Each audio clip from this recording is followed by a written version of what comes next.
Kisah cerita kita boleh dalam kopi kita pada itu cerita yang bagus.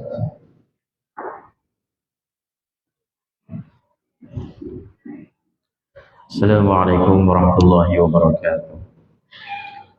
Alhamdulillahi rabbil alamin wa bihi nasta'in wassalatu wassalamu ala sayyidina Muhammad wa ala alihi wa sahbihi ajma'in. Subhanaka la 'ilma lana illa ma 'allamtana innaka antal 'alimul hakim. Allahumma rabbi shrah li sadri wa yassir li amri wahlul 'uqdatam min lisani yafqahu qawli amma ba'd. Yang berusaha setiausaha masjid Mansa sini ni barisan ajakan kuasa masjid, para pegawai yang berhormat Adun Cangkat Jung, Tuan Haji Nasiruddin, tuan-tuan guru muslimin muslimat yang dikasihi oleh Allah serta anak-anak yang dikasihi sekian. InsyaAllah pada pagi ini kita ambil sedikit masa untuk menceritakan tentang betapa bertuahnya dan betapa nikmatnya umat Islam di tanah Malaysia ini, kerana dikurniakan beberapa nikmat yang kita terlupa akan besarnya nikmat ini.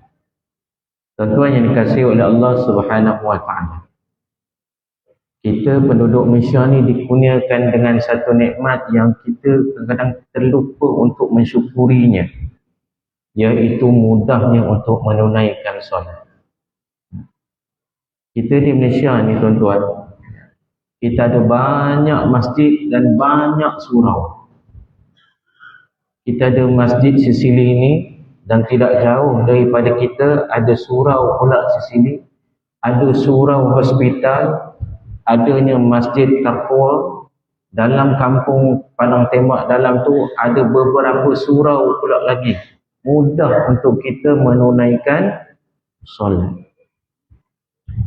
Saya tuan-tuan dikurniakan oleh Allah dengan rezeki, saya telah menziarahi hampir 31 buah negara. Dan apabila kita berada di negara yang bukan umat Islam seperti Eropah, Switzerland, Jerman, Perancis, Belanda dan sebagainya, antara perkara yang sulit bagi kita adalah hendak menunaikan solat. Cukup susah.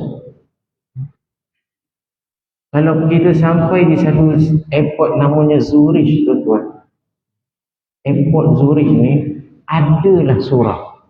Saya tak perasan ada PTA Teluk Intan kita, Tuan Haji Jamil. Surau di Zurich itu tuan-tuan boleh memuatkan seorang imam dan juga 4 atau 5 orang makmum sahaja, dengan tidak ada tempat mengambil wuduk. Muslimatnya menggunakan bilik yang digunakan oleh agama-agama lain untuk solat. Campur. Itu satu. Belum kita cerita lagi bila kita pergi ke negara tersebut, kita nak ambil wuduk. Cerita nak ambil wuduk, tuan-tuan, kita tak jumpa paip-paip tepi-tepi jalan. Tak ada. Kita hanya terpaksa berwuduk di sinki. Orang putih ni, orang Eropah ni, bila basah dikira kotor.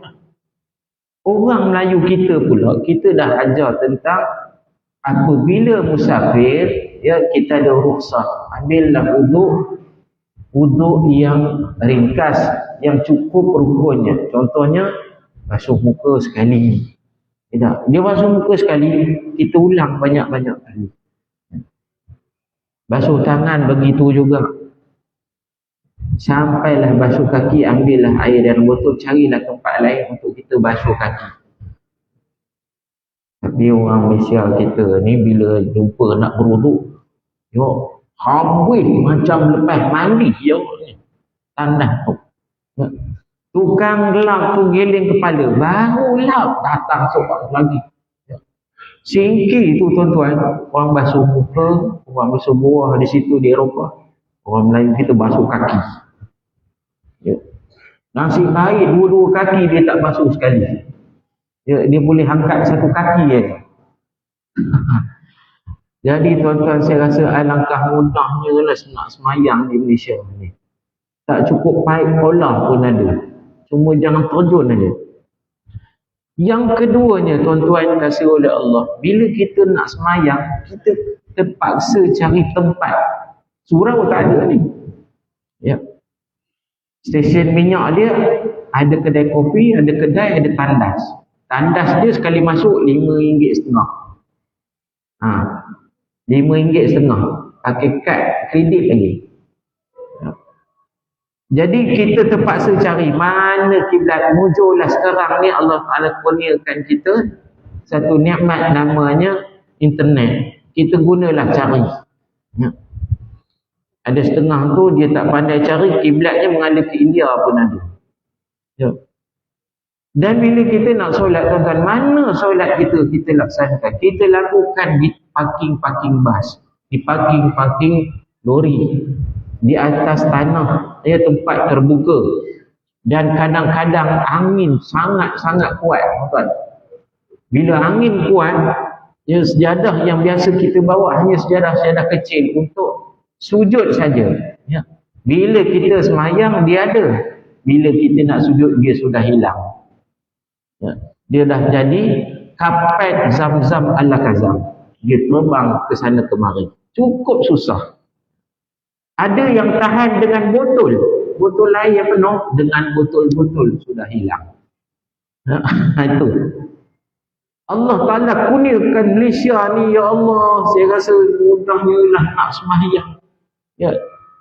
Kenapalah orang tak mau datang ke masjid dan surau untuk sembahyang? Kalaulah mereka tahu betapa susahnya kami di sini untuk menunaikan solat, maka tuan-tuan yang dikasihi oleh Allah, mereka akan bersyukur sangat-sangat untuk datang ke masjid solat.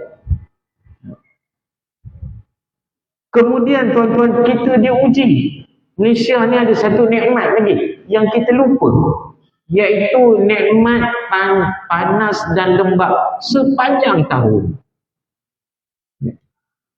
Cuaca kita ni sedap sepanjang tahun. Kalau negara lain, tuan-tuan, dia ada musim panas, dia ada musim sejuk. Kalau kena musim sejuk, tuan-tuan, yang suhunya 5 darjah Celsius. Saya pernah ke Korea, negatif 5 darjah Celsius. Nak ambil wuduk dalam keadaan air yang terlalu sejuk, itu satu hal. Kita rasa macam letak batu kat muka tu, kecut muka kita. Itu belum cerita nak buang air, ya. Dia punya mangkuk tandas tu rasa macam air batu. Ya. Itu, tuan-tuan, nikmat cuaca kita sepanjang tahun. Panas je, tak ada masalah sejuk pada orang. Kalau ada pun masa semayang, orang kampung dia pasang aircon, dia tak reti nak ijaz. Kadang-kadang tu dia baru dapat aircon, dia pasang, tuan-tuan, dia tak rasa macam bilik mayat. Alhamdulillah kita diberikan nikmat cuaca sedap-sedap macam ini. Ya. Subuh ni kita tak pasang aircon, kita pasang kipas besar, rasa macam angin tepi pantai, tuan-tuan. Ya. Lalu Allah Ta'ala kurniakan juga nikmat. Apa dia, tuan? Nikmat pakaian. Pakaian kita ni, tuan-tuan, mudah untuk kita sembahyang. Cuba kita tengok. Ya. Selak aja begini nak ambil wuduk. Kalau di negara yang sejuk, tuan-tuan, nak ambil wuduk, berselak-selak, buka itu, buka ini. Ya, bajunya sampai 3 lapis. Ya. Buka kasut lagi, buka stokin lagi. Lepas wuduk, tuan-tuan, tidak. Kalau tak bawa tuala, kita sarung sejuk-sejuk tu, sekarang mula kita rasa sejuk. Kenapa aku sejuk? Rupanya kita pakai pakaian yang basah. Nikmat ini kita tak sedar, tuan. Allah mudahkan untuk kita ni untuk sembahyang, untuk ambil wuduk dengan cuaca yang sangat-sangat nyaman. Kemudian, tuan-tuan, Allah Ta'ala permudahkan dengan pakaian kita. Persoalan, mengapa kita tak mau sembahyang lagi di masjid? Innama ya'muru masajidallahi man amana billahi wal yawmil akhir. Sesungguhnya orang yang mengimarahkan masjid, adalah orang terdiri dari kalangan orang-orang yang beriman. Man amana billah, iaitu orang yang beriman kepada Allah dan hari akhir.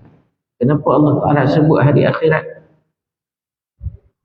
Kerana hari akhirat adalah hari kita dibangkit dan itulah kehidupan kita yang hakiki.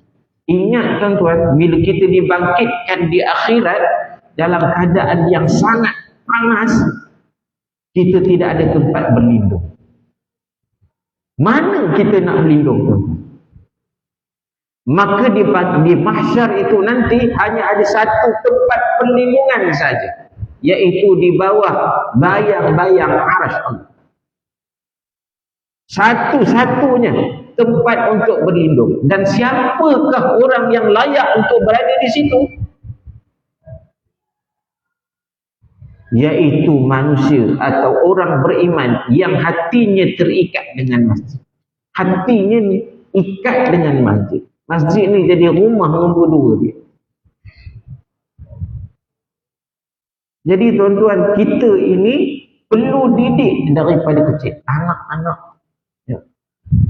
Walaupun kita kata anak-anak ni datang, dia sembahyang, dia main-main. Tuan-tuan, itulah proses yang kita lalu dulu. Ya. Memang main juga. Tak percaya tanya. Siapa dulu masa kecil-kecil dia tak main kat masjid surau? Lagi nakal. Alang sampai atas tu. Main nyok-nyok ni. Alang surau tu. Dipajatnya orang cari tak ada. Siapa? Main pijak-pijak kaki tengah mayang. Siapa?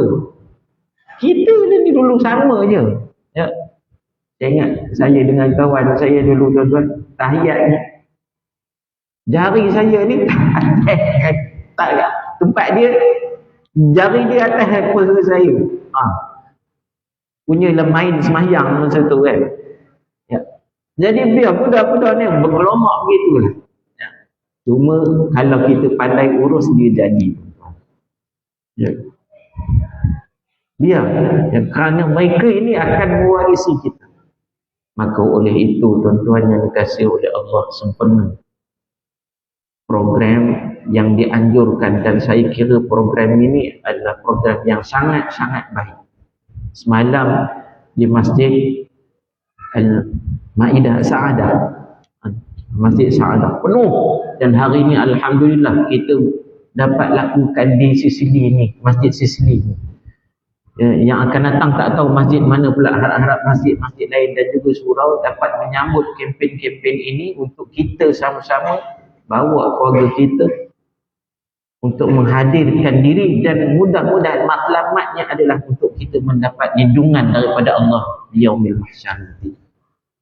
Jadi tuan-tuan yang kasih oleh Allah Subhanahu wa taala, saya kira itulah sahaja tazkirah ringkas pada pagi ini, kerana selepas ini kita ada program lagi, dia tak habis lagi, sehinggalah ya tuan-tuan kasih oleh Allah, mudah-mudahan apa yang dilaksanakan oleh pihak masjid dan juga kami daripada NGO Asatizah serta Jabatan Agama Islam ya, menjadikan ini adalah satu tanda supaya kita sama-sama ya berjaya mendidik diri kita, mentarbiyah diri kita, dan mudah-mudahan tuan-tuan, mudah-mudahan Allah Ta'ala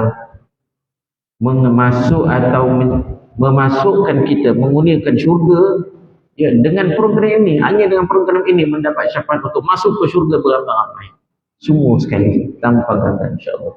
Allahumma amin. Aqulu qawli hadha wa astaghfirullah li wa lakum. Assalamualaikum warahmatullahi wabarakatuh.